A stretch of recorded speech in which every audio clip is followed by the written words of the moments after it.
Imagine that you are in a beautiful garden, the most perfect garden that you would love to have out in your outside your home.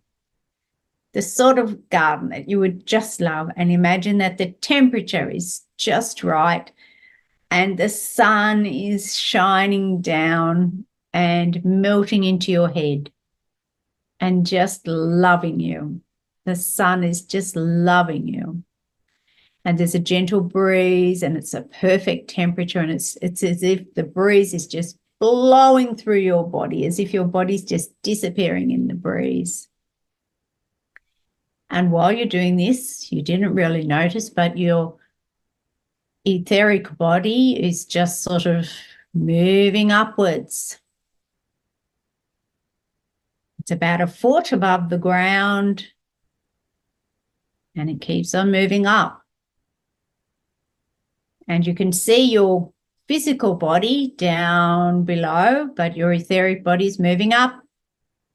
You're about 10 feet above the ground. You can look around the garden and see the entire garden. Keep going up to 100 feet above the garden. So now you can really have a good view of the garden and all the surrounding district. Now you're going up to 1,000 feet. It's pretty cool up here, but you don't feel cold because you're in your invisible etheric body. Keep going up. You're getting lighter and lighter. You're up about at 5,000 feet now. And this is the height that some small planes can fly at, 5,000 or 10,000 feet. So you're up there where the small planes go, that channel, and you start moving horizontally. You're moving very purposely, and you're going to travel quite a long distance. So you're just moving along, moving. You're not cold. You're moving quite fast now. And your etheric body has a very specific place it wants to go. It wants to go to the middle of Australia, to Uluru, to that giant red rock. So it's traveling very, very specifically to Uluru. It's moving very fast. It feels a little, it's so fast, a little disorienting, but no, it's okay. Something inside you knows that you just got to move a bit fast to get there. And you can see that enormous red rock in the distance on the horizon, and as a little red dot, and quite quickly that little red dot is getting bigger and bigger and bigger and bigger until you're very close to it. And it's about 300 meters high. It's not really that high. It's just that it's sticking out in a fairly flat terrain. So it's big. And something inside you knows you have this access to a lot of information that just pops in your mind as if it comes from the great etheric library or the internet that belongs to the records of the universe. And it's showing you that the Uluru is just the tip of a vast, vast rock formation. So it's a bit like an iceberg in the desert. So the rest of the Uluru is actually underneath the ground like a great iceberg, but it's not in the icy place. It's in a desert place or a semi-arid place. So you think you're going to go and land on the top of Uluru, but you're not. You're actually going to slowly come down, down, down, down, down to right beside Uluru, to a waterway there. There's a Mutitjulu Waterhole. Now, fortunately, the gates have been closed to the tourists. It's the end of the tourist day. So the only people who are around Uluru at this time of the day in the late afternoon are the Aboriginal people who are allowed to live in that area, but all the tourists have gone. So you come down and you land next to the waterway. And there is an Aboriginal man and his family nearby, but they don't really look like the modern Aboriginal people who live there. It's like this person was from maybe 150 years ago. So he has that type of what they would wear 150 years ago. He has that type of dwelling that they would have with sticks, and there's a fire there. And he invites you over to the fireplace. And next to the fire is a plate sort of made out of stuff from the trees, like a wooden carved out bowl. And it has pieces of honey in it, like honeycomb, really. And he doesn't speak to you, but he offers you one of these. So you eat it. Oh, it's delicious. Absolutely delicious. And as you're eating it and it's coming down into your whole system, it's like balls of wisdom, tiny little golden balls of wisdom are coming into your body, so that you know you're always going to know what you need to know. You're always going to have the wisdom to make decisions. You're always going to know what to pay attention to and what to ignore. Many things, just ignore them. They're not for you. They're bothersome. Some things are precious to you and you need to put wholehearted attention on them. These little honey, little tiny drops inside you are like honey, and honey wisdom. Then the Aboriginal man leads you over to the Waterhole, the Mutitjulu Waterhole, and there's a cave there, and he wants you to go in the cave or the opening. And then, but he doesn't come in. He just motions for you to go in, that he's not going in himself. And you feel like there's somebody in there for you. So you walk in, it's dark. And there at the back of the sort of the cave opening is a large rock. And there is sitting on the rock a master just sitting there, very, very still, very, very light.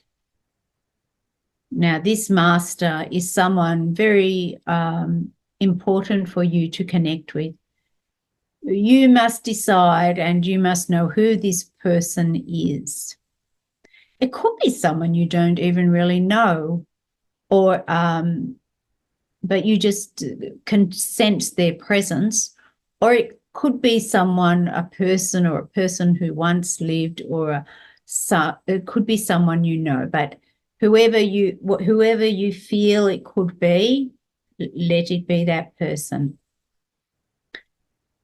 They're sitting there, that you walk up to them and then you sit on the ground next to them or in front of them. As you're watching the master, their light is getting brighter, very white, gold white. And an opening in the third eye, an opening expands and white light comes out of the third eye of the master and is directed to your third eye, and it opens your third eye. So you sit there and you let this light come in from the master to your third eye.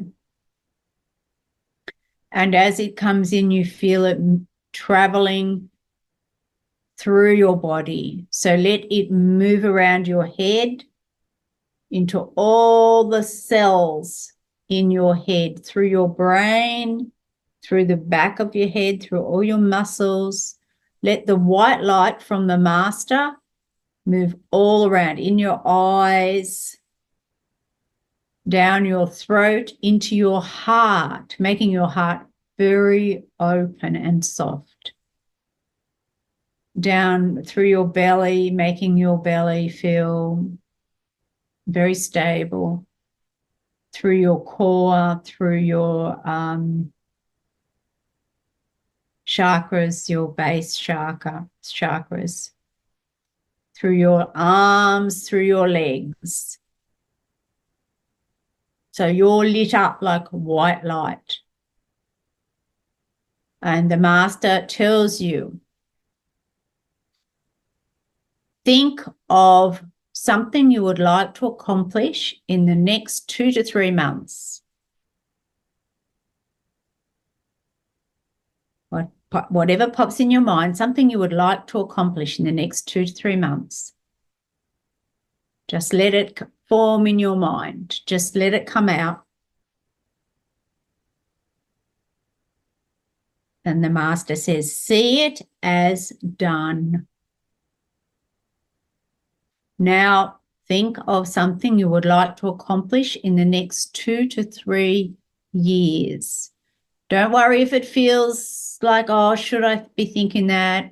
Just what instinctively you feel you would like to accomplish in the next 2 to 3 years. Let it form.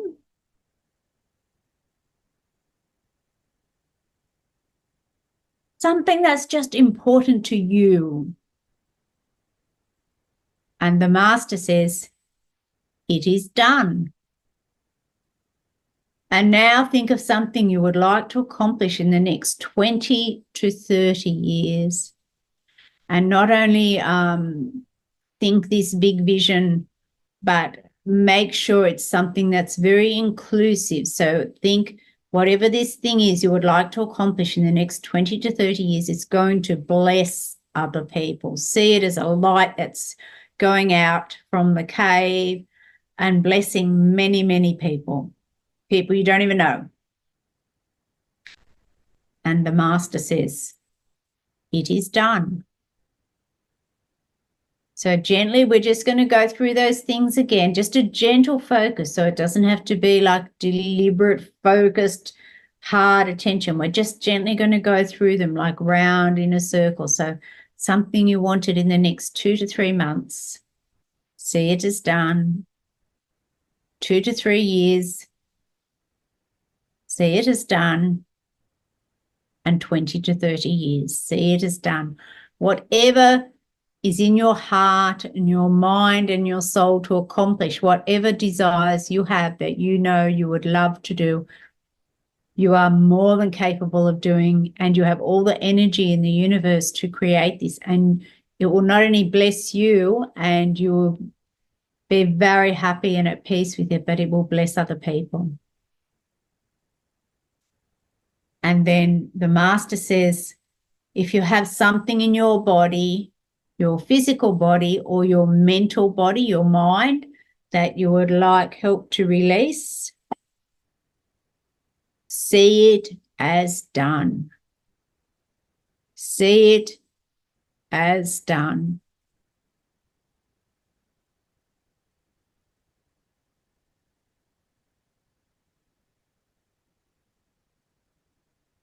The master's energy starts to lessen. He or she pulls back the energy into themselves and they start to fade. And you notice that the Aboriginal man who is guardian of the Mutitjulu waterway is at the cave entrance again, and you move out of the cave and he smiles at you, you smile at him.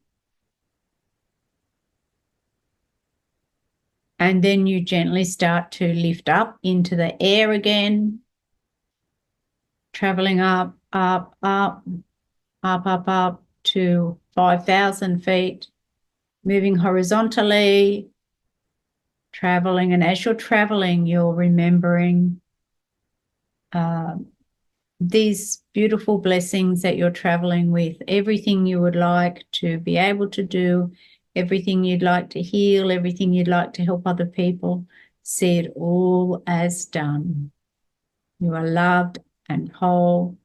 And the whole purpose of being here in this world is to learn how to have a happy, a healthy, and a peaceful, beautiful, blessed existence. And then for that happiness to shine out to other people. And it's not only possible, but it is exactly what we're here for, and it's exactly what you're all doing by paying attention to this whole power within yourself. So there's no question that it will be done. And now you're above the garden, so you're coming down from 5,000 feet, coming down, down, down, down, down, landing in the garden, back in your body,